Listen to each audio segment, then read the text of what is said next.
esses paradigmas, a atualizar esses paradigmas. E as associações médicos espíritas têm contribuído para isso.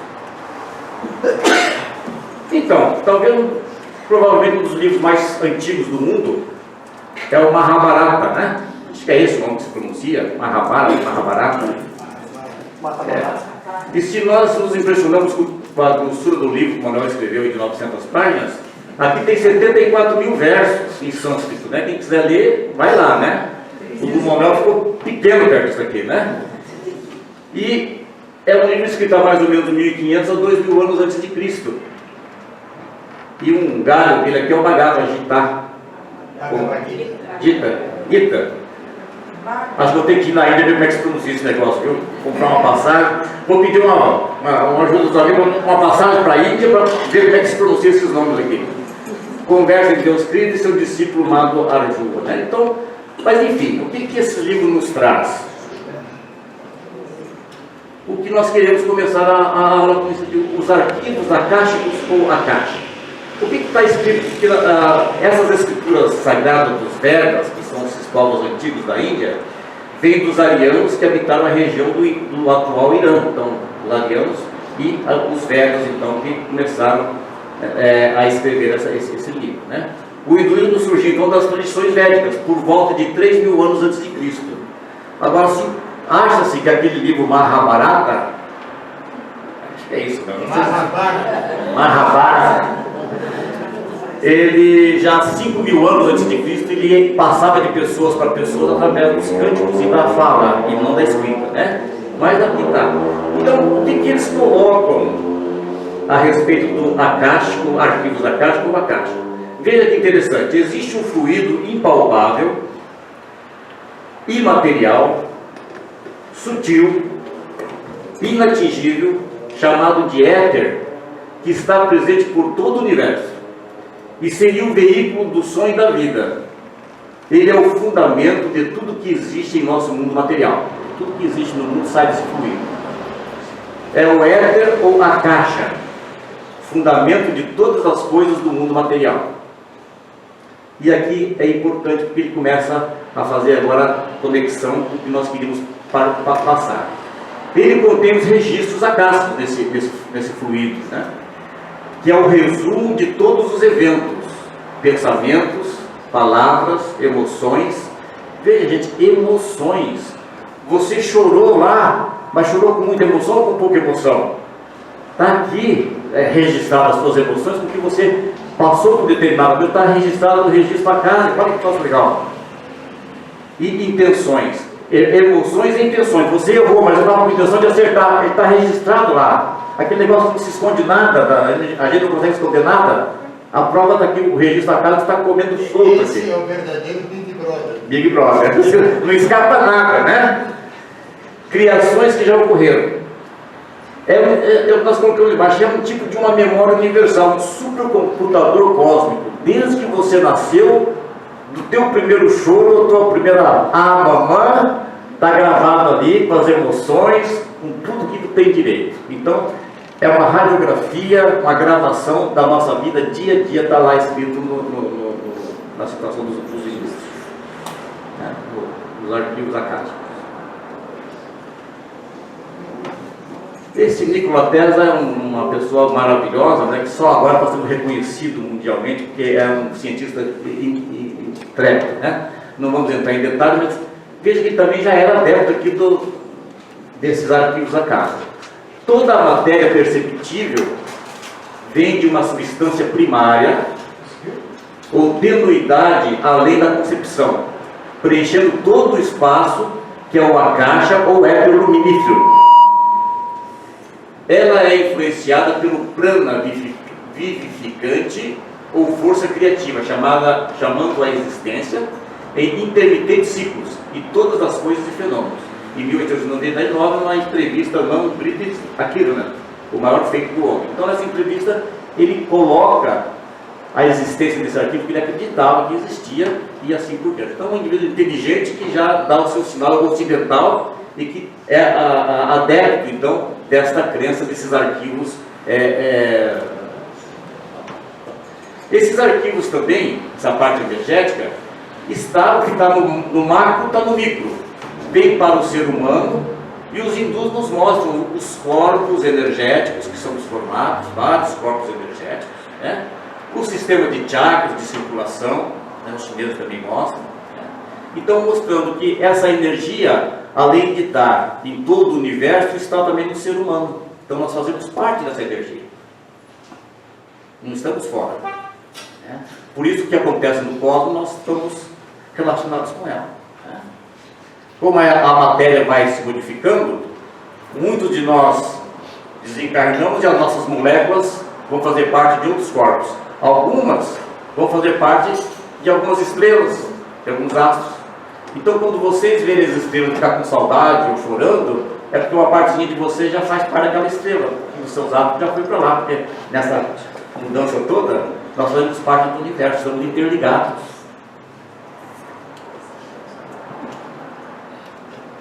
Na sequência aqui nós colocamos o Kardec, né? Onde no livro dos Espíritos, de 1857, na 27ª pergunta, tem assim: haveria assim dois elementos gerais do universo, a matéria e o espírito? Sim, os espíritos respondem. E acima de ambos, Deus, o Criador, o Pai de todas as coisas. Essas três coisas são o princípio de tudo que existe, a Trindade universal. Ao elemento material, há necessidade de juntar o fluido cósmico universal, que faz o papel de intermediário entre o espírito e a matéria. Então nós temos a matéria de um lado, o espírito do outro, matéria física, né, palpável, o espírito impalpável, e no meio esse fluido cósmico universal, que faz uma intermediação, uma transformação de ambientes, de mundos e de composições do campo. Então, resumindo, ficaríamos aqui com Deus, a ideia criadora, pelo fluido cósmico universal, unindo os dois pilares do universo, o espírito e a matéria. Então, quais seriam as características importantes? Porque agora nós vamos aproximar ele do Akasha dos hindus. O fluido cósmico universal é a matéria elementar primitiva, da qual as modificações e transformações constituem as inumeráveis variedades dos corpos da natureza. Então, todos os corpos da natureza, por esse fluido. É a matéria básica e fundamental de todo o universo material e espiritual. A matéria elementar primitiva. É altamente influenciável pelo pensamento, que é uma forma de energia, podendo se modificar, assumir formas e propriedades particulares. Ele muda dependendo do que nós pensamos, né? A ação do pensamento divino sobre o fluido cósmico universal deu origem às nebulosas, aos sistemas estelares e aos planetas e astros. Então, o pensamento divino, o que André Luiz chama os auspicios do Criador, né, derramando sobre o universo esse fluido cósmico todo, foi dando os astros, né, as galáxias e todos os outros planetas. É nessa matéria fluídica que o Criador executa o plano existencial do ser humano. Por meio dele viajam as ondas do pensamento, do mesmo modo que as ondas sonoras se projetam na camada atmosférica. Então, muito próximo das situações colocadas dos registros acásicos e do Akasha, né? Então, os registros cósmicos hindu. E ainda coloca uma situação interessante: mundo não físico e mundo físico.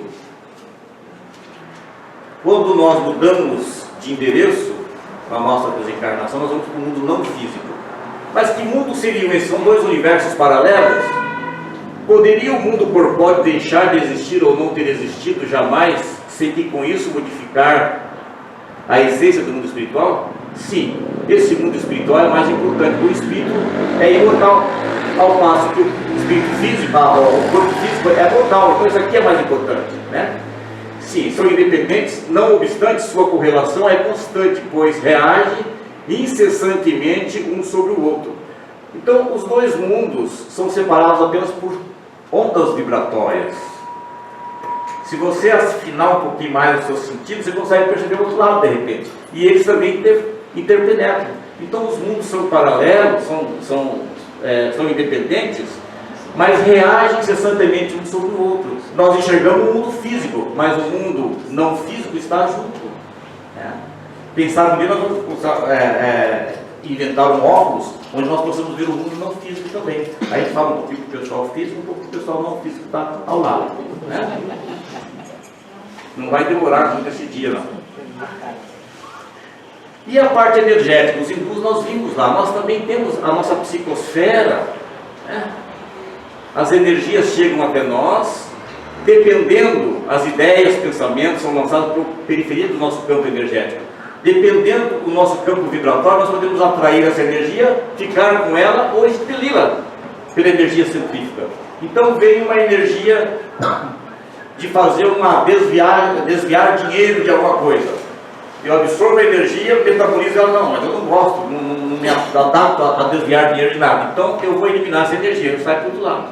Então eu vou me circundando a minha aura com energias que têm a minha sintonia. Então aqui é a nossa verdadeira carteira de identidade, ou o nosso CPF, porque não existe duas auras iguais.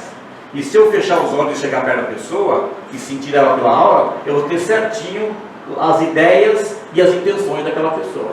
Quando eu olho, a pessoa está bonitinha, um terninho, um gravatinho e tal, engana um pouco, né? Um óculos e tal, você passa desapercebido. Agora, se você for pela energia, e essa energia de onde é que vem? Fluido cósmico universal, mente, metabolismo e acoplamento em nós, todos nós. Então todos nós somos parte desse universo.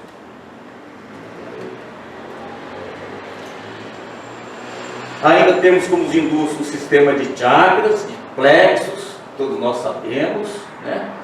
E nos corpos energéticos, o Kardec simplificou apenas em perispírito, mas são vários corpos juntos. Mas aqui que vem a coisa, esse perispírito é importante porque até hoje a ciência não provou uma coisa. Por que de uma célula tronco germinativa, inicial, primitiva, sai uma célula que vai formar o sistema nervoso, outra vai formar o fígado, outra vai formar o estômago? Onde é que veio isso?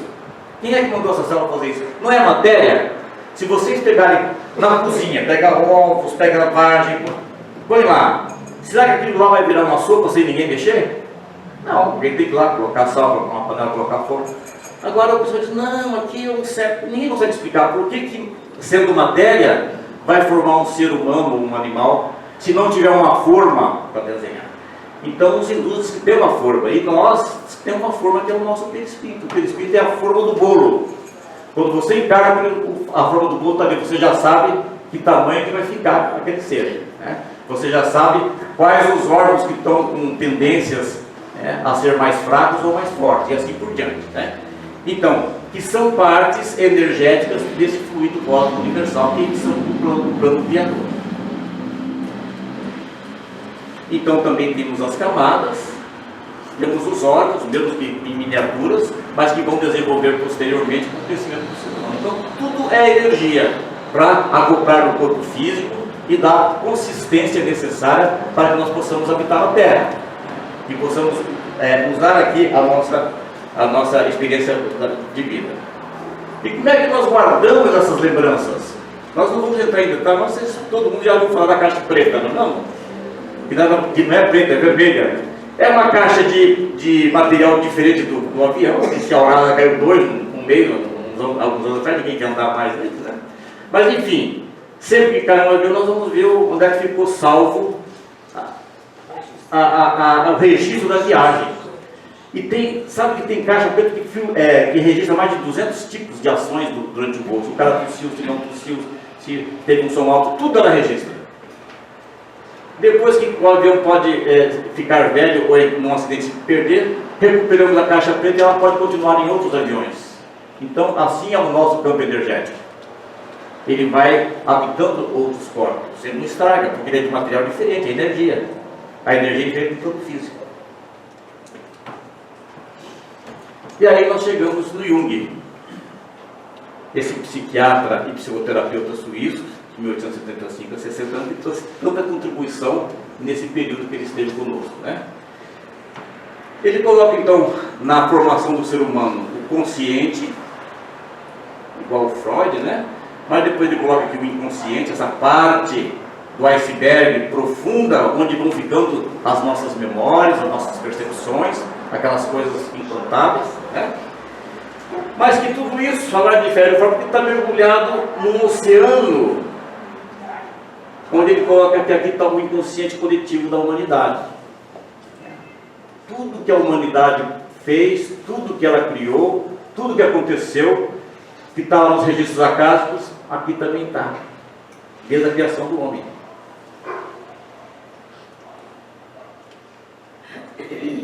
Então, o que ele diz do inconsciente coletivo? Contém toda a herança espiritual da evolução da humanidade.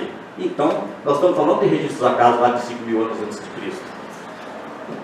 Ele é uma parte da psique que pode distinguir-se de um consciente pessoal pelo fato de não dever sua existência à experiência pessoal, não sendo então uma aquisição individual, mas é da humanidade. Os conceitos psicológicos já estão ali, né? Mãe, pai, né? É uma herança da humanidade. Ele contrapõe então na época o John Locke, né, filósofo inglês, empirista, que dizia que o ser humano, quando nasce, é uma tábula rasa, é uma folha em branco. Diz, não pode ser em branco, ele já nasce num oceano de ideias, de concepções. Então ele já está sendo sensibilizado por uma cultura que está em volta dele. Basta só ele absorver tudo isso aí. Então não pode ser uma folha em branco. E para nós espíritos, através das reencarnações, esse ser já viveu outras vidas. Então, mais bagagem ainda nós vamos ter. Então, o que são arquétipos? Somos muito mais do que vivemos. Ou será que somos muito mais do que vivemos? A pergunta. Então, o conceito de arquétipo surgiu em 1919. E, segundo ele, os arquétipos são conjuntos de imagens primordiais originadas de uma repetição progressiva de uma mesma experiência durante muitas gerações, armazenado no inconsciente coletivo. Então aquelas gerações vão tendo alguns comportamentos, aquilo vai se repetindo e nós vamos colocando aquilo como arquétipos de vida. Né?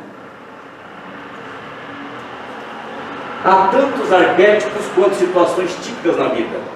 Intermináveis repetições imprimiram essa experiência na constituição psíquica, não sob a forma de imagens preenchidas de um conteúdo, mas principalmente, aqui em verde, apenas formas sem conteúdo, representando a mera possibilidade de um determinado tipo de percepção e ação. Então, para Jung, todas essas concepções estão nesse mundo, nesse oceano que é o inconsciente coletivo da humanidade. E nós temos os arquétipos, uma construção lá dentro. A construção vai pegar ou não aquilo ali, a vivência é individual. Então, se nós pegamos o arquétipo de mãe, então nós podemos ter o papel de mãe ou de pai, mas aí é o nosso modo, você só pega a ideia que está no inconsciente coletivo e algum modelo, mas você vai ter o teu modelo, nenhuma coisa é igual. E pode não pegar também. Então o arquétipo, forma sem conteúdo, nós vamos preencher agora o nosso conteúdo, representando a mera possibilidade de um determinado tipo de percepção e ação. O mito da análise aqui do James Hillman, então é um estudioso dos Estados Unidos, 1926-2011, psicologia arquetípica pós-junguiana. Ele faz lá uma continuação dos trabalhos de Jung, e ele coloca inclusive na análise então, nós nunca somos apenas pessoas, nós somos também e sempre mães, gigantes, vítimas, heróis, belas adormecidas, titãs, demônios e deusas magníficas têm governado nossas almas por milhares de anos. Então, é aquilo que os nossos arquétipos registraram. Então, quem somos nós realmente, nós vamos averiguar, quando nós formos avaliar essa pessoa, ou se os sintomas começarem a aparecer, nós vamos então pesquisar o que está acontecendo com os seus arquétipos. Né? O Jung e a espiritualidade. Então, no seu livro O Homem e seus Símbolos, ele coloca a descoberta de que o inconsciente não é apenas um simples depósito do passado, mas que está também cheio de germes de ideias e de situações psíquicas futuras, levou-me a uma atitude nova e pessoal em relação à psicologia. Em verde, também pensamentos inteiramente novos e ideias criadoras podem surgir do inconsciente. Desse inconsciente, então, pode surgir ideias novas. Aí tem a Joana de Ângeles, no seu livro Vidas e Desafios e Soluções, que é uma psicóloga, ela coloca o seguinte: concordamos em parte com o eminente mestre, Agregaríamos que muitos símbolos, no entanto, que se apresentam como arquétipos, porém de um outro tipo de herança primordial, da experiência de cada espírito pelo imenso oceano das reencarnações. Graças às mesmas, são transmitidas as vivências de uma para outra etapa, prevalecendo como determinantes do comportamento aquelas que foram mais vigorosas, assim estabelecendo no inconsciente individual e profundo símbolos que emergem no sonho ou durante a lucidez, como conflitos variados, necessidades de liberação. O processo da reencarnação explica a presença de arquétipos no ser humano, porque ele é herdeiro de suas próprias realizações, que permanecem armazenadas nos refolhos do ser imortal que é. Então a Joana de Anjos, psicografada por Divaldo, uma psicóloga, dá um pitaco dela aí, mostrando que esses arquétipos podem ter no meio também, né, a situação drástica, a situação de sofrimento de gerações anteriores, de encarnações anteriores, né, e que aparece como arquétipo.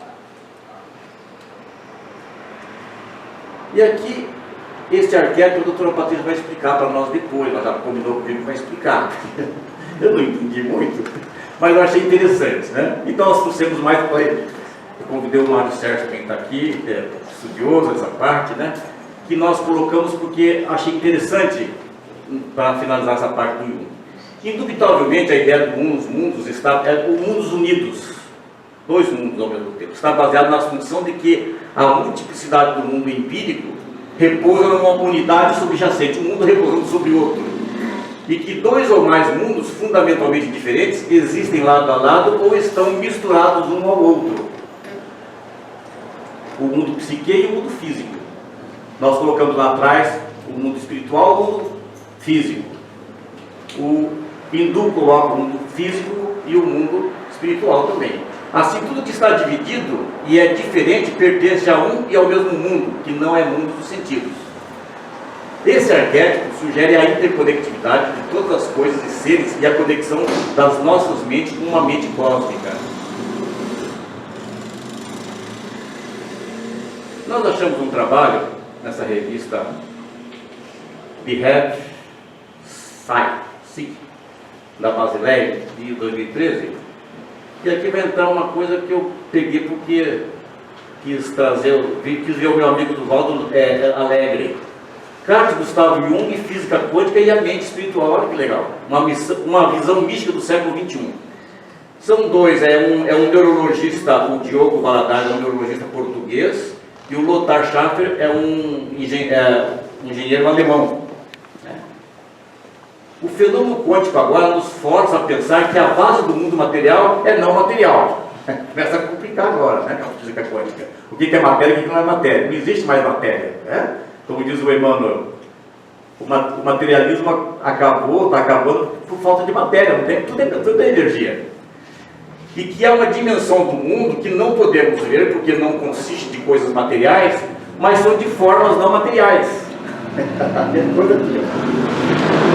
é um trabalho bem interessante que tem na internet, quem quiser ler vai gostar. Eu só coloquei duas coisas aqui que eu acho bem importantes. Então essas formas arquetípicas são reais, mesmo que sejam invisíveis, porque elas têm potencial de aparecer no mundo empírico e agirem sobre nós. Elas têm potencialidade cósmica, são padrões de informações mais antigos do pensamento do que coisas, e que elas permanecem próximas uma das outras com os pensamentos das nossas mentes.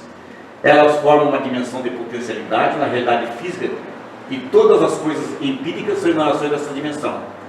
Deste ponto de vista, o mundo nos parece então uma totalidade indivisa na qual todas as coisas e pessoas estão interconectadas, né? O Chopin já diz isso, né? E a consciência é uma propriedade cósmica.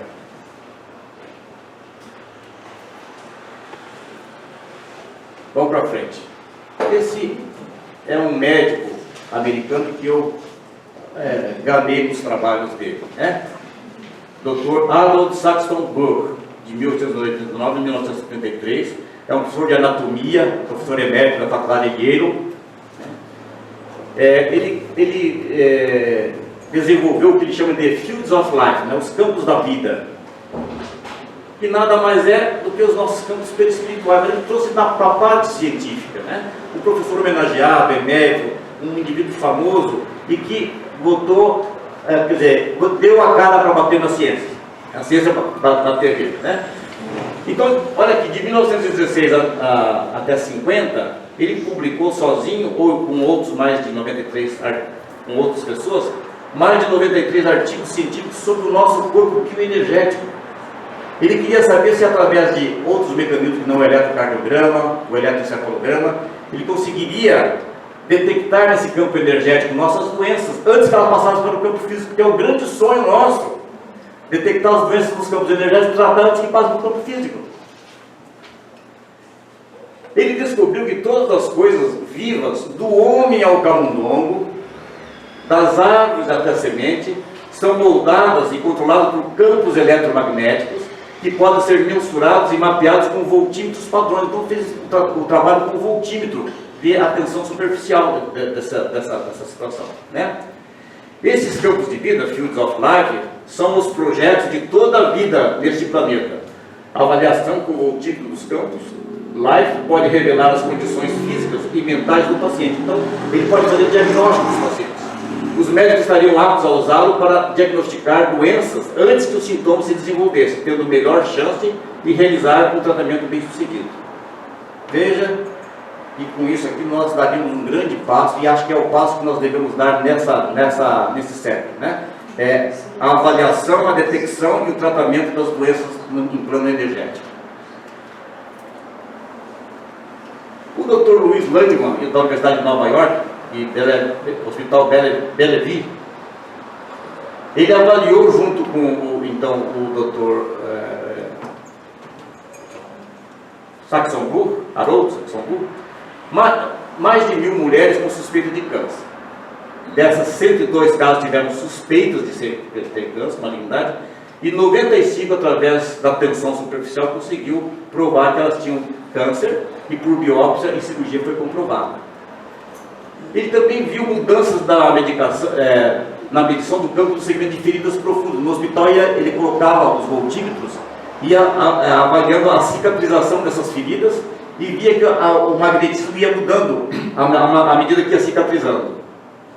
E aqui é muito interessante esse trabalho sobre a parte minha ginecológica, né? Porque entra na ovulação da coelha. Se quando bate no útero da coelha, 9 horas depois ocorre a ovulação. Então o que ele fazia? Ele batia no útero da coelha, 9 horas depois ele anestesiava a coelha, colocava o laparoscópiozinho dele lá e ficava vendo o óvulo, né? Para ver a ovulação ocorrer. E quando ocorria a ovulação, mudava o voltímetro dele. Então, pesquisas fantásticas nesse período. Ele conseguiu ver de uma jovem que ia se submeter a uma cirurgia ginecológica que estava próximo da ovulação. Ele conseguiu convencer ela a fazer a cirurgia no dia da ovulação, provável, né? Então ele colocou a avaliação do voltímetro dele e fez a cirurgia, e quando ele fez, chegou no ovário, estava sangrando um pouquinho, tinha acabado de ovular naquele dia, provavelmente naquelas 24 horas tinha ovulado. Então, mostrando que esse método dele era altamente eficaz para detectar alterações físicas por um método indireto agora, energético, que é o voltímetro, né, que é a tensão superficial, uma tensão diferente do que os métodos de imagem normais. O crescimento e desenvolvimento de qualquer sistema vivo parece... Olha como é que ele coloca no final. O crescimento e desenvolvimento de qualquer sistema vivo parece ser controlado por uma força organizadora que age sobre todo o organismo e dirige todo o seu processo de vida. Ora, qual é a força organizadora que nós temos energética que dirige todo o nosso organismo? Nós colocamos lá atrás, são os campos energéticos, né? É o perispírito nosso, são os energéticos dos hindus, né? Isso. Vamos para frente aqui. E ele coloca no final do seu trabalho, né? O universo em que nós encontramos, e do qual não podemos nos separar, é um lugar de lei e de ordem, não é por acidente nem causa. Então a ciência, ela tem um comando desse universo nosso, não é uma coisa aleatória como muitos dos nossos cientistas colocam. Ele é organizado e mantido por um campo eletrodinâmico capaz de determinar a posição e movimento de todas as partículas carregadas. Volta o campo novamente aqui, campo eletrodinâmico do universo. Por cerca de quase meio século, então quase 50 anos, as consequências lógicas dessa teoria têm sido sujeitas a condições rigorosamente controladas e não encontramos nenhuma contradição. Como explicar os nossos corpos? Mantinham em forma, através do metabolismo incessante de trocas materiais. O campo eletromagnético do corpo serve como uma matriz ou molde que preserva a forma ou arranjo de qualquer material vertido nele, embora muitas vezes os materiais possam ser modificados. Isso está falando do que nós estudamos sempre, o nosso perispírito, os campos energéticos. Então ele colocou nesta fase, provando cientificamente a ação desses corpos, né, através do seu voltímetro, mas o que nós já sabemos teoricamente. Então, o perispírito que mantém isso, a circulação, os chakras, né, que os homeopatas aqui dominam com profundidade. Né? Vamos para frente. Aí chegamos nos campos morfogenéticos, do Sheldrake. Né? Aí nos anos 80 ele começa então a aparecer com os seus trabalhos. Né? E aí começa uma outra fala, porque essas publicações de trabalho é que fortalecem as ideias, porque ela passa por uma comissão avaliadora de para o trabalho ser publicado. Então os trabalhos do Dr. Saxton Burr foram avaliados por essas comissões. E a do Sheldrake muito mais, porque é uma coisa contestatória. E o que ele diz? Nós temos campos de informações atemporais, nesse campo não tem o tempo como mostra aqui, compartilhado pelos membros da mesma espécie, cristais, desde os cristais, animais e humanos, campos que nos ligam, né? E ali o tempo não passa igual nós passamos aqui. Um hábito feito por mais de um membro, mais rapidamente se aprende. Então, quem está naquele campo, ele coloca assim, você coloca um quebra-cabeça num jornal no sábado, e vê quanto 10 pessoas fizeram quebra-cabeça, demoraram quanto tempo? 1 hora. Aí vendeu 1000 jornais naquele fim de semana. Aí as pessoas fizeram esse quebra-cabeça. Na segunda-feira, as pessoas que compraram jornais para resolver o quebra-cabeça, elas vão gastar 15 minutos, metade do tempo.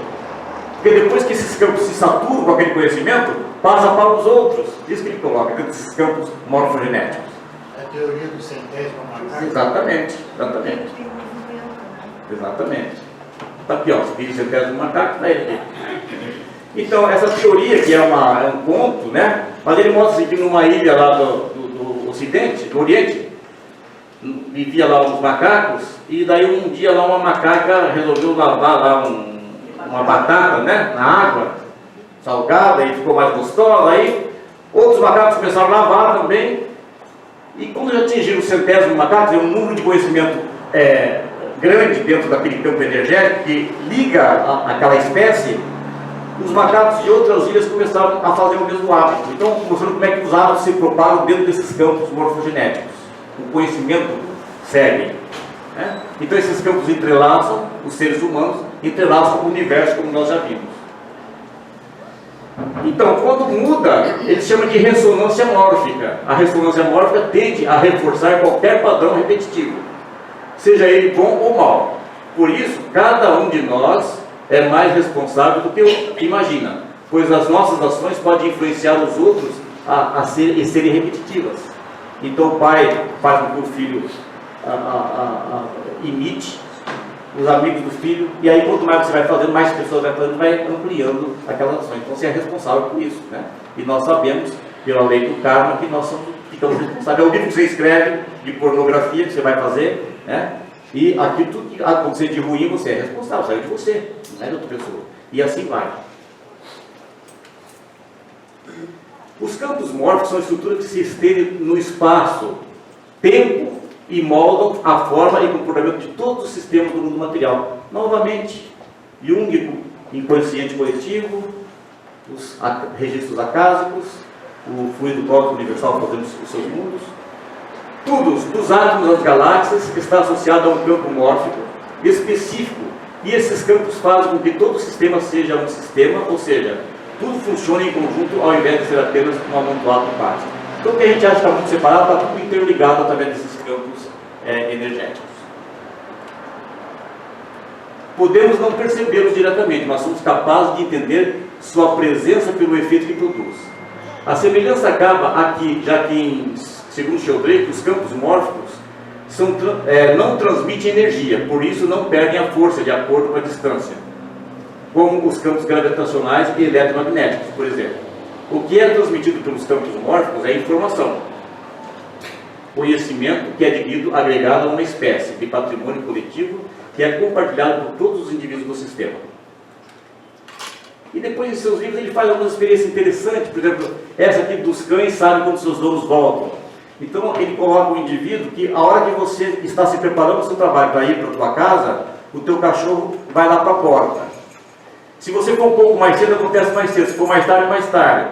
Aí se você vai de táxi, o cachorro vai, se vai de moto, ele vai, se você for andando, o cachorro vai. Então, aquele campo mórfico está ligado a você com o campo, e com os outros cães e assim por diante, né? É muito interessante esse livro dele. O gato que sabia a hora que seu dono ia telefonar. Era uma família que morava, acho que na Bélgica, e o marido era um representante comercial e viajava por vários países ali da Europa. E tinha fusos horários diferentes. Então a mulher não sabia que hora que o marido ia ligar para casa. Mas tinha uma coisa, a hora que ele ia ligar, o gato pulava na escrivaninha e ficava perto do telefone. Ela sabia que o marido daí, um dos instantes o marido ligava. Então ele diz, o campo mórfico está lá, né? Ele azucrinou todos os amigos dele lá da Harvard, os caras, ele dizia que ia sair da faculdade para telefonar, os caras diziam, por que você não usa o campo mórfico em vez de telefonar ele? Não precisa ficar telefonando, usa o campo mórfico, já que se comunica pelas energias, né? Ele fala das migrações das aves e animais, porque eles fazem obedecendo esses campos mórficos, né? Então vocês observem que eu quero chamar a atenção, não é todo um detalhe de profundidade que nós não vamos entrar aqui nessa aula. Então vamos dizer, é que há uma semelhança do que nós estamos trazendo nesses campos. É um detalhe ou outro, mas é a mesma coisa, gente, é a mesma coisa. E as constelações familiares, mais recente agora, né? Conteúdos mentais se transmitem imperceptivelmente de pessoa a pessoa através de gerações, formando um campo energético quântico. Já estamos na época da física quântica. Presente, passado e futuro ocorrem simultaneamente. Por que, Odovaldo, que isso ocorre? Presente, passado e futuro, como é que pode ocorrer simultaneamente? São eventos fora do espaço-tempo. Muito bem. Nós estamos fora do espaço-tempo, a velocidade acima da luz, acima de 300 mil km por segundo, então o espaço-tempo muda. Né? Por isso que a mensagem dos espíritos, né, elas vêm desse espaço-tempo acima da luz, e para captar você tem que usar a pineal como para-raio, antena para amortecer e conseguir absorver pelo seu sistema nervoso, senão você não conseguiria absorver. Né? Então essas mensagens, essas ideias, elas são acima da velocidade da luz. Então o espaço-tempo é diferente, você se perde. Reúne inúmeras gerações, isso aqui é importante. Então por que isso é possível? Porque está fora do espaço-tempo, como o modo colocou, estudioso de física quântica. Né? Então esses campos morfogenéticos, como foi colocado lá atrás, não tem tempo para ele. Então você fala 2, 3 gerações, mas está tudo isso aqui agora. Então é difícil da nossa mente lógica conseguir entender, né? Então, é um método psicoterápico desenvolvido pelo psicoterapeuta alemão Bert Hellinger. Eles estudavam as emoções e energias que consciente e inconscientemente acumulamos. Então, aquelas emoções e energias que acumulamos naquela nossa psicosfera, né? Sentimentos, sensações.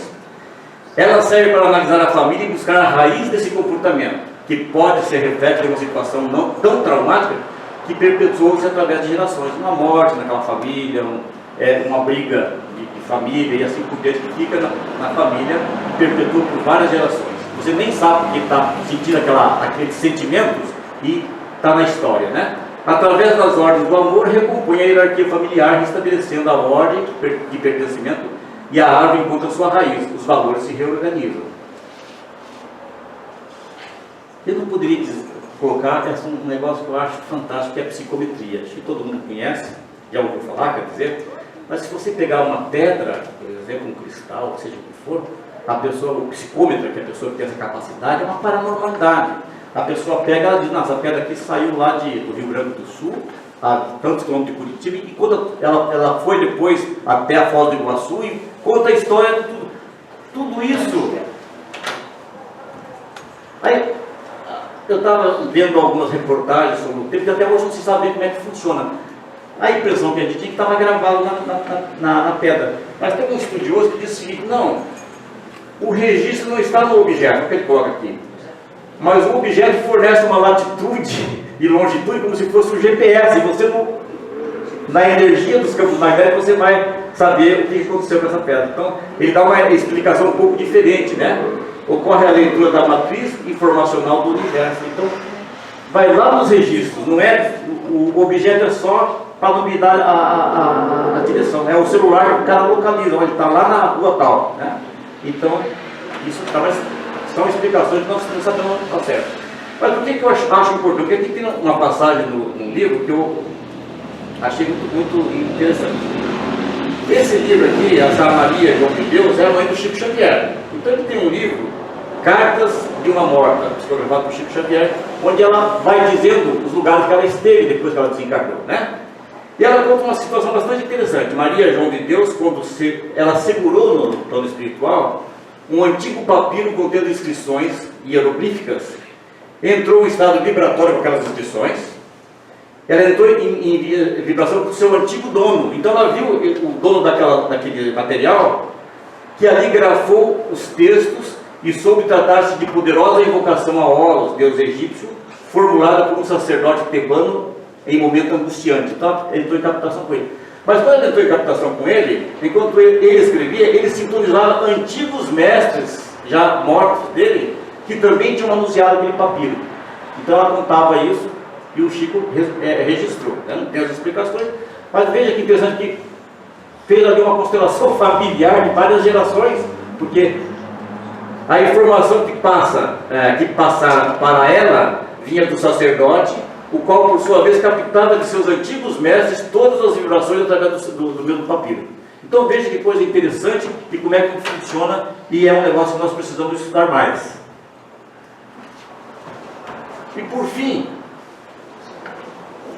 nesse caminho de tentar descobrir os corpos energéticos, o tratamento do corpo físico, que eu acho que é o nosso caminho nesse século, esses dois colegas também publicaram esse livro 15 anos atrás. Depois de décadas de pesquisa, formulou-se um sistema que alia o conhecimento dos meridianos da medicina tradicional chinesa à teoria ondulatória quântica. O pessoal já usando a física quântica agora para entrar no perispírito, para esclarecer com profundidade as conexões entre a bioquímica do corpo humano e a bioenergética. O corpo bioenergético é o perispírito, ou os corpos, tem mais de 50 sinônimos, né? Corpo energético e assim por diante. Eles explicam que o ser humano tem um corpo bioenergético, baseado em 12 canais semelhantes aos meridianos. Ele agrupa aqueles canais meridianos chineses em principais e descarta os mais secundários, né? Que processa e coordena a informação ao longo do corpo. E que a saúde depende do fluxo adequado da comunicação de informações através desses canais, que atuam como uma placa sinalizadora para acionar a capacidade de autorregeneração do corpo. Em 1982 foi publicado esse livro.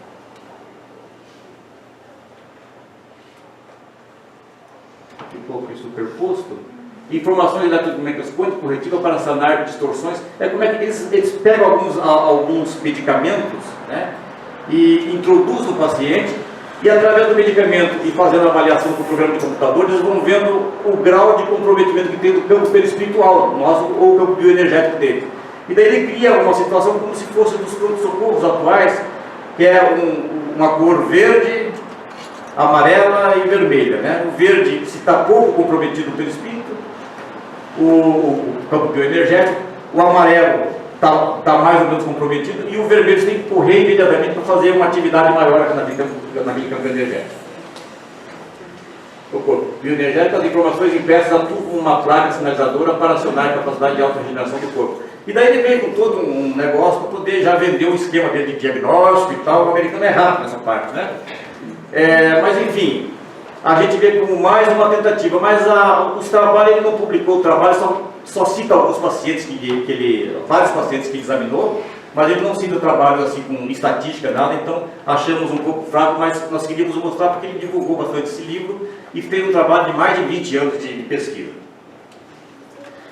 Então, gente, o que nós queríamos chegar nessa pincelada é que o campo etérico lá dos hindus, fluido cósmico universal do espiritismo, né, por todo o mundo espiritual e mundo físico, o inconsciente coletivo do Jung, os campos morfogenéticos do Sheldrake, do Gert Delling aí, para mim, na minha concepção, tudo faz parte da mesma constituição. Para mim, esse é só o detalhe que são observados. Essa é a minha percepção. Né? Um viu mais uma coisa, outro viu mais outra, mas os campos existem, são reais e tem esse valor todo, desde os registros até a identificação de tudo que foi feito no universo. E, em grau menor, cada um de nós está envolvido nesse universo, nossas psicosferas, nossas auras, nossos campos energéticos, nossos chakras, circulando as nossas energias, e que, quem sabe, nós possamos fazer uma medicina mais profunda e menos agressiva do que as que nós fazemos nos dias de hoje. Né? E, às vezes, nós temos que mudar por necessidade. Né? Nós sabemos que hoje os antibióticos se esgotaram. Esgotaram os antibióticos. Nós não temos antibióticos novos. Então, muitas pessoas já têm reação a todo tipo de antibióticos, já não faz efeito. Então, hoje o paradigma está mudando. Não é mais de fazer antibiótico, é fazer medicamentos com bactérias para poder harmonizar a outra bactéria. Né? Por exemplo, transplante de fezes, um negócio bem estranho, mas veja, as pessoas que têm algumas colites, algumas infecções intestinais importantes, em vez de fazer antibiótico nas crises, agora vai fazer transpor fezes de pessoas saudáveis. O doador tem que ser, eu fui ver o que precisava ser para ser doador de fezes, né? Interessante, o que precisa fazer aí, né? O que precisa ser? Não, tem que ter passado por parto normal, porque no parto normal a criança pegou as bactérias da vagina da mãe lá na passagem. Então, aquilo coloniza o organismo dela, olha que interessante. E tem que ter amamentado pelo menos 6 meses.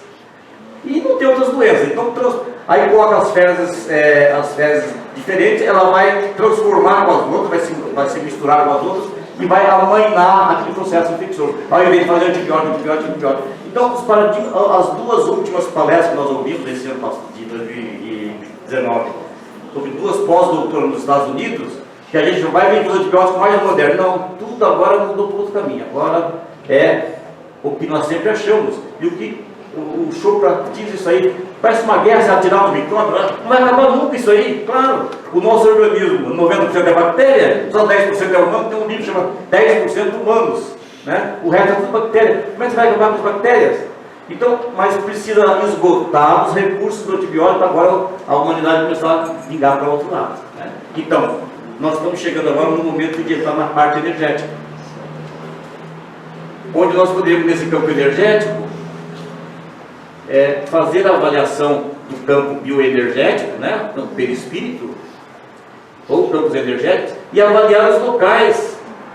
E então nós vamos fazer ali o nosso tratamento. Né? O Kleber, aqui, nosso colega, agora já estuda um pouco desse magnetismo, né, Kleber? Talvez eu faça uma palestra, talvez não, já marcou uma palestra esse ano para nós, sobre o que ele já vem fazendo nessa parte. Nós já temos um pioneiro aqui dentro de casa, né? E nós, espíritos, sabemos que aquele corpo físico se desdobra, né? E se nós pudermos atuar nessas partes mais leves, antes que entre no corpo físico, vai ser uma medicina muito mais prudente, muito mais eficaz, né? Mas aqui nós vamos cair numa outra situação, porque para você mudar isso, nós vamos ter que mexer com o espírito, com a cabeça da pessoa, vai ter que mudar o pensamento, mudar as suas ações. Então, é uma medicina mais demorada, mais difícil, mas aí vai ser uma cura real. Né? Muito obrigado pela paciência.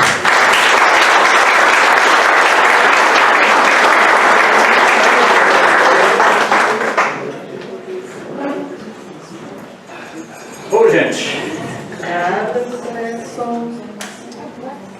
A partir de agora, a partir de agora é com vocês. Que Deus me ajude.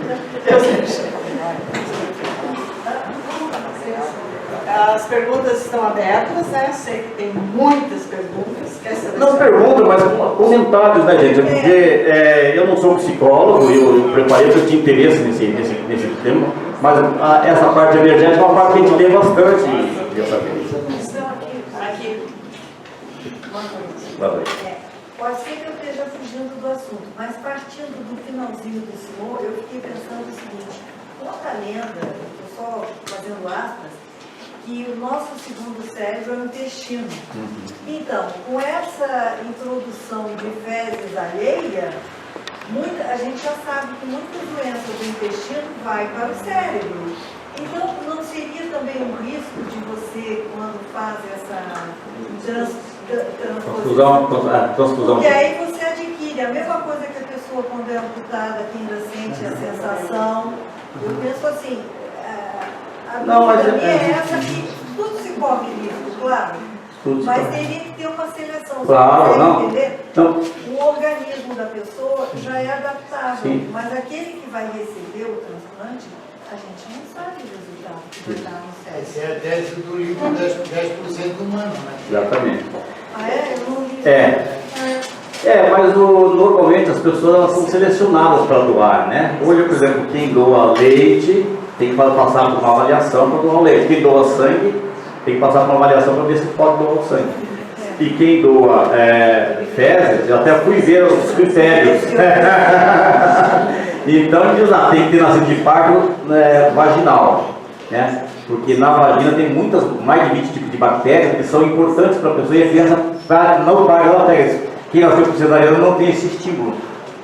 Aí vem as doenças que não pode ter, é como se fosse uma transfusão de sangue.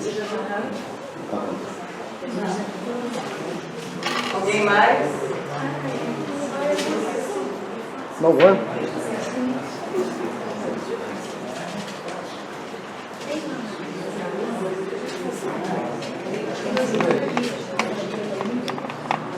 Vamos lá? Oi, Cristão. Olá. É só algo interessante do trabalho do Bert Hellinger, que ao longo do tempo ele foi modificando, né, algumas coisas. Como todos os trabalhos, eles vão aprimorando, fazendo novas descobertas, enfim. E nos últimos anos, no seu trabalho, quando inclusive o Bert Hellinger passou a chamar a constelação de constelação familiar original Hellinger, ele trouxe também, ele e a Sophie Hellinger trouxeram uma ampliação dentro desse campo, onde antes se falava só de gerações anteriores.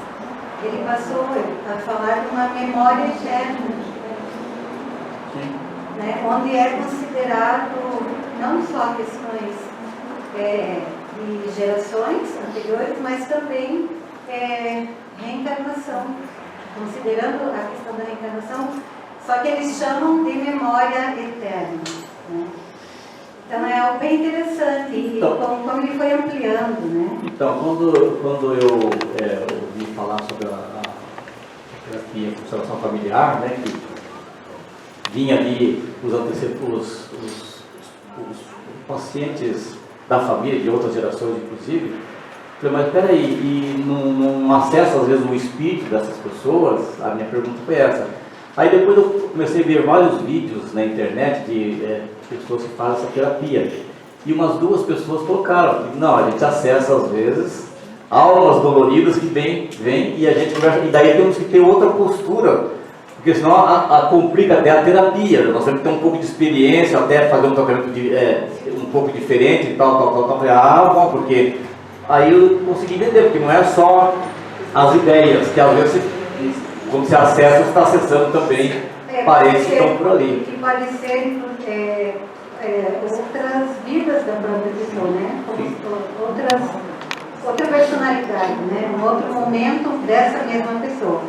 E também ele ao longo do tempo, considerou que a constelação familiar não é uma terapia. Inclusive, no início se falava, né, de ser um método terapêutico, então isso foi se transformando também. Então, hoje se fala da constelação como uma abordagem filosófica com consequências terapêuticas, né? Não mais como uma terapia. e também não como um método. Ele foi ampliando. Foi né? ampliando. Foi ampliando. Eu acho bem honesto essas colocações, né? Porque eu vi algumas pessoas dizendo, não, isso aí, se não deu certo, é porque aquilo ali é um começo, a pessoa vai até mudar o seu posicionamento. Se ela não mudar, não vai mudar nada. A constelação não é uma varinha mágica. Não é uma varinha mágica para resolver, exatamente. Ela traz algo, mostra algo que estava nesse campo, que estava oculto. Isso se mostra e a partir desse olhar para aquilo que está oculto, é necessário que a pessoa faça um movimento. Faz um movimento, a pessoa que vai fazer. Sem dúvida. É só isso. Ok, acho que é isso mesmo. Concordo em grau e gênero. Mário. Então, você me convidou para te ajudar. Eu quero te agradecer pelo trabalho excelente que se apresentou, essa integração de conhecimentos. Dizer que, apesar de médico, você está se tornando um excelente psicólogo.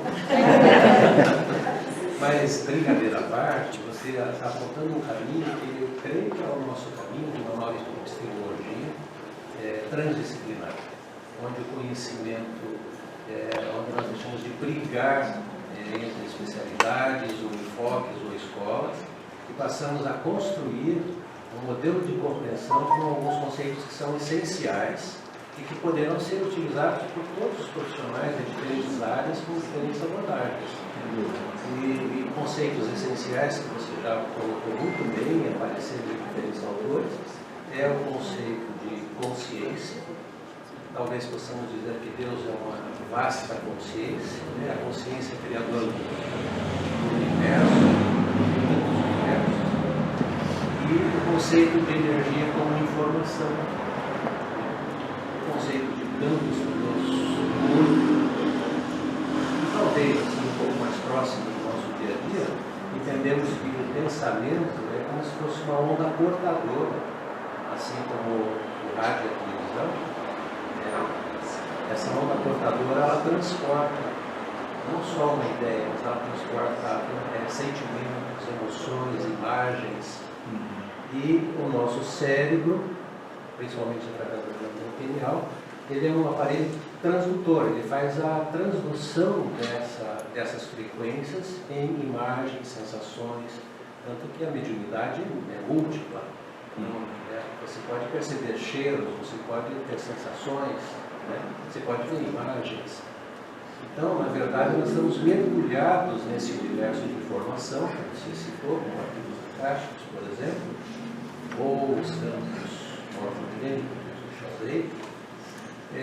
Mas talvez o conceito mais próximo hoje pela física seja, pelos conceitos mais atuais, seria a memória como registro no espaço-tempo, né, ao redor da Terra, por exemplo, e esse registro sendo feito através da interferência entre a consciência e a luz. Então, nós produzimos hologramas, né? A ideia de que nós produzimos imagens mentais. Então, o que nós pensamos, vivemos e sentimos o tempo todo está sendo holografado no espaço-tempo. Essa cena aqui dessa reunião está gravada. Mas talvez ela logo se dissipe, porque os sentimentos aqui são bons, são leves, são leves. Se fosse uma tragédia, todas as pessoas envolvidas com sentimentos muito pesados e difíceis, essa cena ficaria gravada por muito tempo, enquanto as consciências estivessem ligadas ainda aos sentimentos vivenciados numa situação traumática. Então, na verdade, nós estamos mergulhados, sim, nesse campo de informação e que os diferentes estudiosos vão dando nomes e criando teorias para dar conta disso. Mas me parece que o nosso caminho é construir uma visão mais unificada, não para uniformizar, mas apenas com conceitos básicos que integrem a todos os conhecimentos. Nessa situação do campo é interessante, porque quando a Ivone A. Pereira, que escreve Memórias do Suicida, que ela ia escrever o livro, ela é levada num vale do suicídio. Então a gente fica imaginando, mas como é que pode estar lá o lugar preparado já, que teve os suicídios, né? E que ela foi, o espaço está lá, o tempo está lá, e ela foi visitar para poder ver como é que era o ambiente, uma série de coisas. Então é interessante, o Chico, quando escreve sobre Roma, algumas vezes ele foi transportado para poder melhor escrever, porque ele ia sentir o ambiente de Roma naquele tempo. E nós temos uma experiência interessante de um amigo nosso que viveu na Grécia e desencarnou e tinha muita saudade da Grécia, né? E foi permitido a ele, segundo ele, de ser levado para a Grécia. Só que ele Dessa última encarnação aqui no Brasil. no Brasil, né? Gostava da Grécia. Daí ele esteve em espírito antes, mas daí o ambiente já era outro também, e aí não se adaptou, mas lá ele voltou. Realmente, então é interessante como é que as coisas funcionam nesses campos, né? Está registrado, mas também há um olhar diferente das pessoas, né? Pois não, Dom. Eu gostaria de aproveitar a oportunidade. No estudo que eu faço, me chama a atenção, entre outras questões do livro dos Espíritos, mas a questão 27 que foi mencionada aqui, a 30 e a 33, são chaves, talvez, para a compreensão de todo esse processo que foi mencionado aqui. Primeiro, a questão 27. Tá ligado? Alô? Eu agora? Melhorou. A questão 27, hoje, se Kardec fosse reescrevê-la, ele faria, reformulou ali. Até porque ele deixou claro, o livro dos Espíritos não é um livro acabado, é um livro de partida. Ele deverá ser atualizado ao longo do tempo, daí as outras obras que vieram. E hoje, com a compreensão humana que nós temos, que se compreender melhor.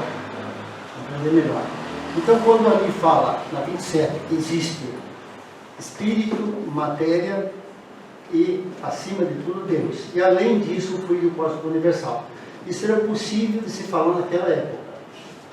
Porque, quando ele vem na Gênesis, ele diz assim que já falaram que Emmanuel falou depois, a matéria não existe. Porque a matéria nada mais é que um estágio temporário do fluido cósmico universal. Ou seja, daí nós voltamos para 27, o que existe no mundo espiritual e no mundo material é Deus, Espírito e fluido cósmico universal. E aí quando nós vamos para 30, questão 30, ela diz que tudo procede de uma única fonte. É o que João de Ângeles diz, Emmanuel, André Luiz, todos. Matriz divina, do Greg Prada. O fluido cósmico universal, é o básico divino. E a 33 vai além, ela diz tudo está em tudo. Isso fecha com todo esse processo. Eu estou olhando no nível macro.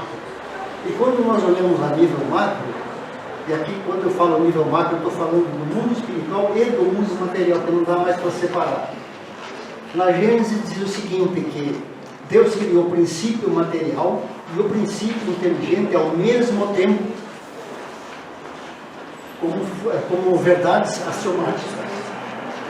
E quando chega em 1938, Emmanuel faz uma colocação brilhante no livro também chamado Emmanuel.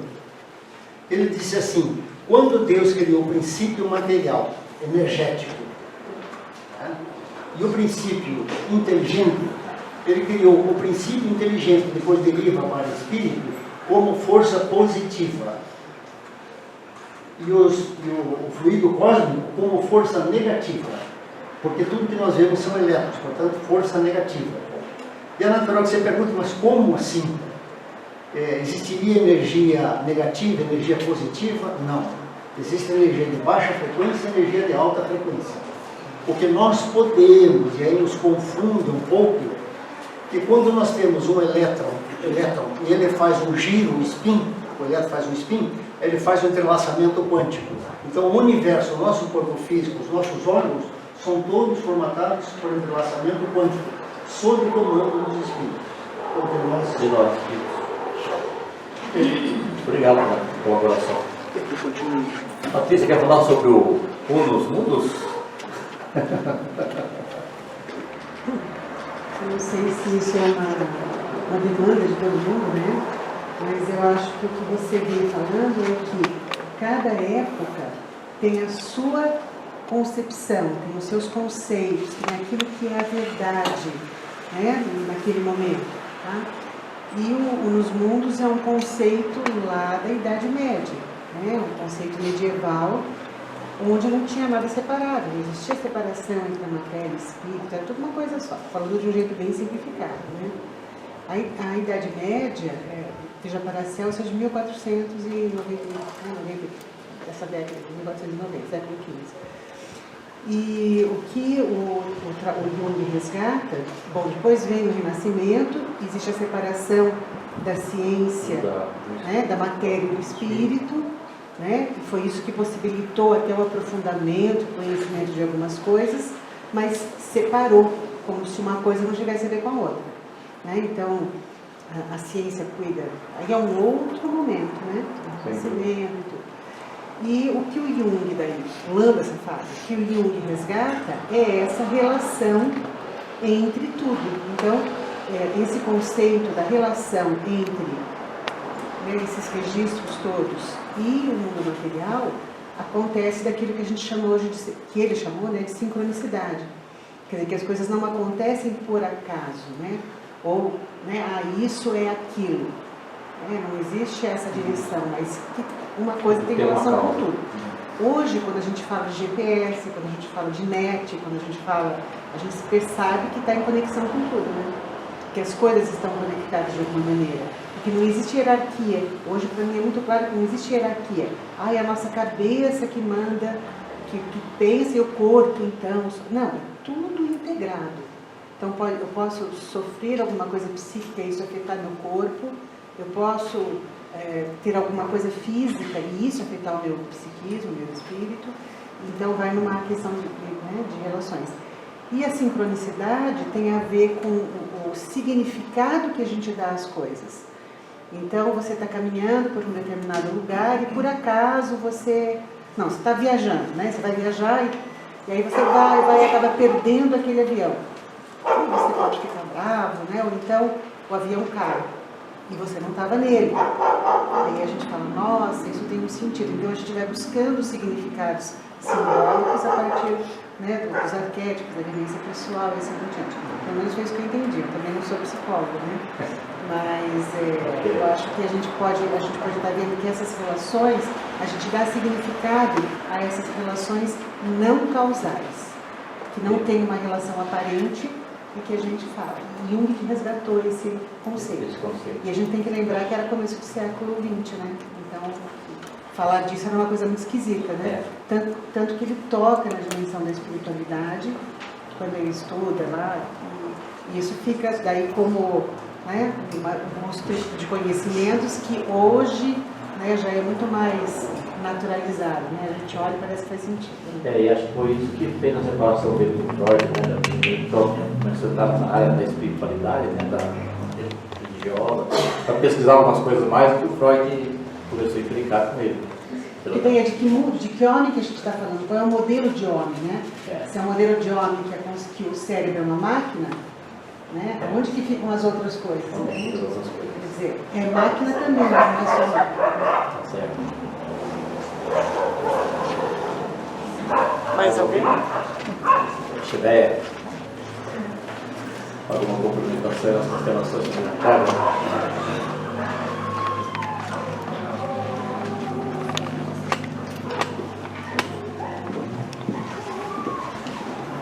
Parabéns aí por esse pontapé inicial, né? Você está mexendo com algo que eu vejo, que me ocorreu agora, compartilhar a minha experiência. O que é que nós, terapeutas, médicos, psicólogos... Se fizer essa paralela, está difícil de ouvir. O que nós, então, médicos, psicólogos e terapeutas, estamos envolvidos com os nossos pacientes, todo esse conhecimento, como utilizar ele agora. Então, eu compartilho com vocês a minha experiência no Livramento Inicial, que comecei em 2012, me questionou ir atrás de algo a mais, é justamente a causa das doenças, que o ser humano está sofrendo. E eu tive várias dificuldades com isso, até que eu evitava dar palestras, evitava convites, porque eu como médico estava atuando numa terapia que ela não é ainda aceita pelo nosso Conselho de Medicina. Inclusive eu fui no Conselho Geral de Medicina me manifestar o que poderia acontecer comigo se de repente tivesse acontecido algo com o paciente e não era meu problema. Né? Então, só para compartilhar com vocês que nós estamos realmente trabalhando com algo muito novo, maravilhoso, e que é arregaçar as mangas, como você disse, e dar a cara para bater. Né? Então, trabalhar com essas energias é muito importante para nós que estamos vislumbrando essa medicina quântica, um novo modelo de observar o paciente. Então, esse disco que você mostrou, eu proponho nós discutir mais profundamente dentro da sociedade espírita, é o caminho ao contrário, né? Olhar o nosso corpo físico como manifestação de uma doença ou de algo que está acontecendo nele, devido à nossa forma. Então, a forma se manifestando pela nossa forma. E nós vamos atuar nessa forma. Mas a pergunta que eu faço, deixo para nós conversarmos e discutir ao longo do tempo, é até que ponto que realmente nós teremos a capacidade, ou às vezes interferir nesse perispírito, já que ele está servindo também para uma experiência nossa aqui nesse planeta, para a nossa evolução. Então, às vezes eu fico em dúvida até que ponto que eu realmente vou curar esse paciente. Até que ponto que eu estou ali apenas dando suporte para que ele possa não se curar, mas ter forças, energias para poder continuar a sua luta. Né? Então, esse olhar que nós estamos vendo, e como o Alberto Regis fez o seu trabalho, ao longo do tempo vai se modificando, é que nós estamos, sim, como terapeutas, ajudando esse paciente, esse ser humano, a seguir em frente na sua luta. Mas que não significa que nós vamos curar esse paciente. Nós estamos olhando para a doença. A cura está com ele. Parabéns pelo trabalho. Obrigado, Carlos. A gente fica, a nossa medicina tradicional, né, apesar de ter, de ser o oficial nossa, mas na realidade, se nós formos ver a medicina baseada em evidências, que é um capítulo novo da medicina criado há alguns anos atrás, a gente vai ver que a gente só sabe a causa verdadeira das doenças e a fisiopatologia completa de 3 a 6% das doenças. Então 96% nós não sabemos o que acontece, né? Por que a pessoa tem um infarto, está boa e tem um infarto de repente? Não sei, né? Por que começa a pressão alta? Não sei. Por que começa a diabetes? Não, porque o pâncreas não trabalha mais. Por quê? Não sei. Então a gente sabe muito pouco e condena o resto das coisas por paradigma. Nós temos aquele paradigma que está errado. A energia, essa parte energética não existe. Mas então me explique isso. A gente não sabe explicar, não, mas um dia a gente vai explicar. Então assim, sempre é um dia.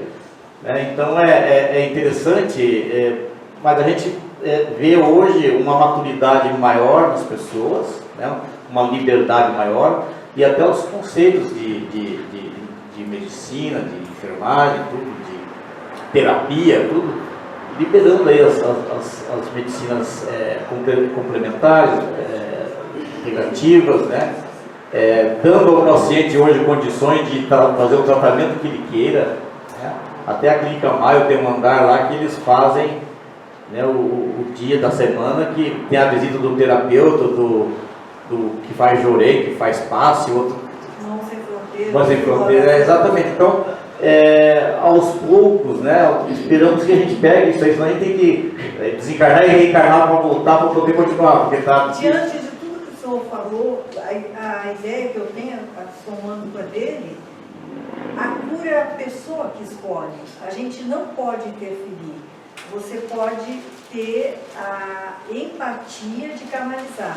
Porque tem pessoas que a gente tem um histórico, já está em terminal, se levanta e é outro. E aquele que a gente estava apostando, pumba. Então, a escolha é da pessoa. A gente vai aprendendo cada vez mais com essa história de convívio. Então, o cuidado com o paciente é dizer, eu estou aqui como eco, mas não direcionar. Nós não somos GPS ali, a gente não sabe histórico, filosófico, religioso, crenças, familiar. Então, a pessoa que se descoberto. Principalmente as doenças crônicas, né? A gente tem que ver se a pessoa quer ser curada, né? Porque muitas vezes a doença é a moneda que ela precisa, né? Para poder chamar a atenção até. Ela nega. Exatamente, né? E se curar, às vezes ela até vai perder algumas mordomias, né?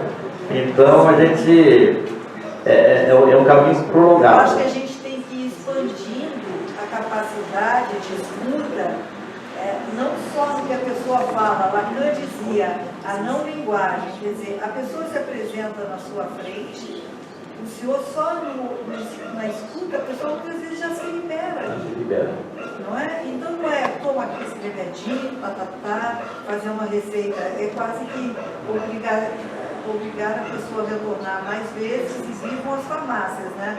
Eu acredito que o grande barato é libertar. E isso é ela que vai escolher. Maria, sim. Boa noite. Só porque o senhor me chamou de peixilé, eu vou fazer uma contribuição, na verdade, dentro do consultório.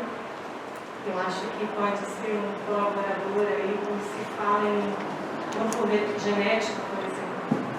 Existe uma técnica que eu produzo dentro do consultório, que é uma técnica de pulso, em que eu peço permissão. Técnica do quê? Pulso, de pulsar. E eu peço permissão para entrar na energia da pessoa, seguro no pulso dela, né?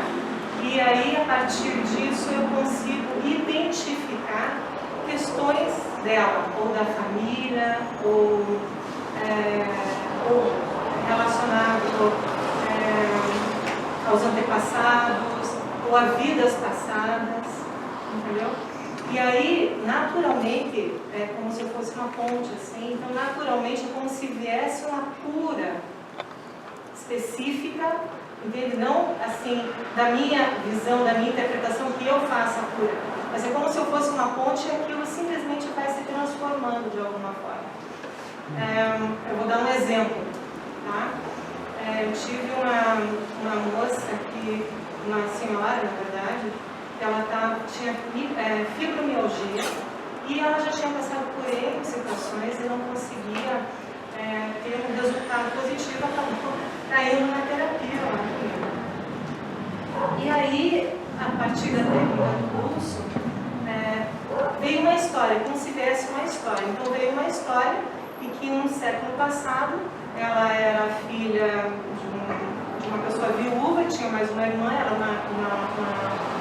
a irmã mais nova, e veio lá um cidadão, um rapaz, se apaixonou por ela, mas naquela época ela não podia casar primeiro antes da irmã mais velha, e o rapaz se apaixonou por ela, contou uma história que veio na mente, assim, que foi acontecendo. E aí a irmã e o pai consentiu que ela casasse.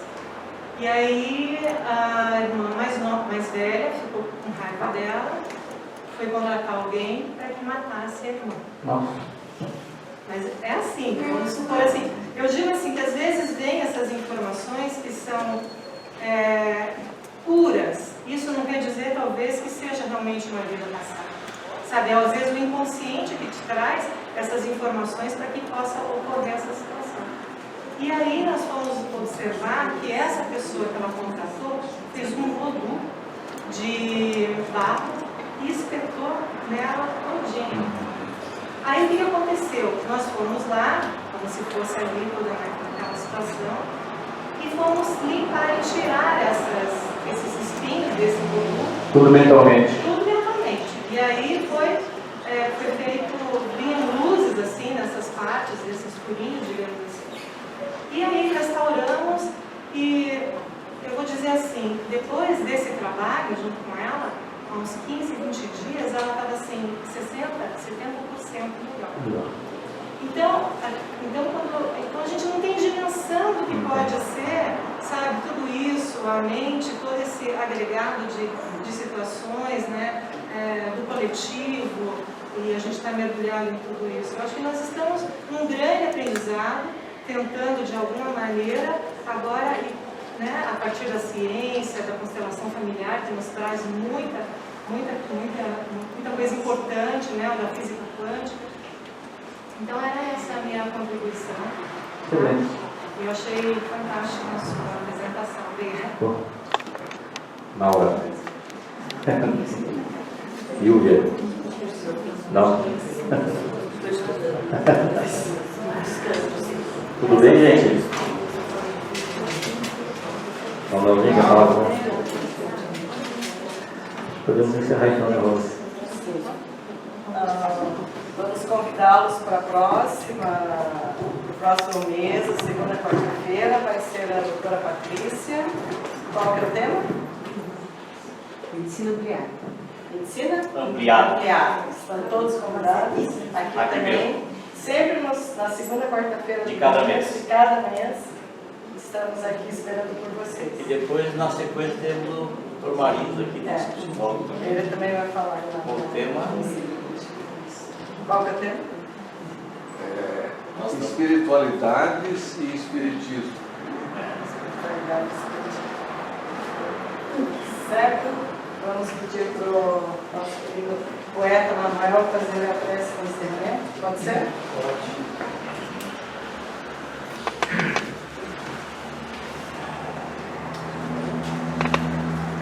Bem, meus irmãos, nós vemos, como disse Shakespeare, que há mais mistério entre o céu e a terra do que em ouvinte de toda a sua filosofia. Então, nós estamos mergulhados realmente num conhecimento tão vasto que a ciência está nos trazendo sempre facetas novas ao interpretar a realidade, e isso é deslumbrante para todos nós.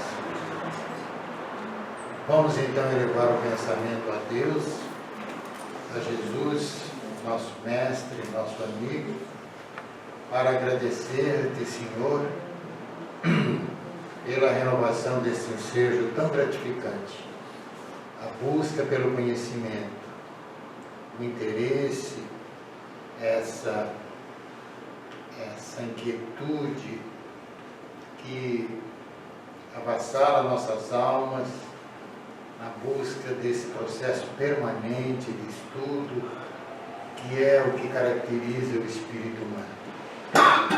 Nós te rogamos que nos envolvas na tua paz, que nos faças instrumentos do teu amor entre os homens e que nos guarde sempre no teu carinho. Em teu nome, em nome de Deus, nós encerramos o evento de hoje. Assim seja. Uma boa noite a todos. Até mês que vem.